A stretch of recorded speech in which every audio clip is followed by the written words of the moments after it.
Promesse biblique du jour, les 7 paroles de Jésus sur la croix. Auparavant, nous avons vu les 4 premières paroles de Jésus sur la croix. La première, « Père, pardonne-leur car ils ne savent pas ce qu'ils font ». La deuxième, « Je te le dis en vérité, aujourd'hui tu seras avec moi dans le paradis ». La troisième, Jésus voyant sa mère et auprès d'elle le disciple qu'il aimait, il dit à sa mère, « Femme, voici ton fils ». Puis il dit au disciple, « Voici ta mère ». Aujourd'hui, 4e parole, c'est dans Matthieu chapitre 27, verset 46. « Mon Dieu, pourquoi m'as-tu abandonné ?» Le cri d'angoisse de Jésus alors qu'il est en train de porter le péché du monde et que Dieu a détourné son regard de lui. Jésus est seul.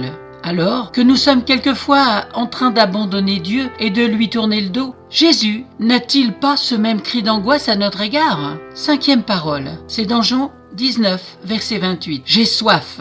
Jésus, un humain jusqu'au bout. Jésus dit cette parole afin d'accomplir une prophétie de l'Ancien Testament, ce qui nous montre que bien plus qu'un humain qui a soif, Jésus va au bout de sa mission. Il ne boira pas du reste. 6e parole, Jean chapitre 19 verset 30. Tout est accompli. Un cri de victoire. Si nous nous arrêtons un instant pour penser à tout ce qui s'est passé pour que Jésus arrive à ce cri de victoire, cela nous donne le tournis, n'est-ce pas? Pourtant, il est allé jusqu'au bout par amour. Sommes-nous capables d'évaluer l'importance de cette parole? 7e parole, c'est dans Luc chapitre 23, verset 46. « Père, je remets mon esprit entre tes mains. » La dernière prière à son Père.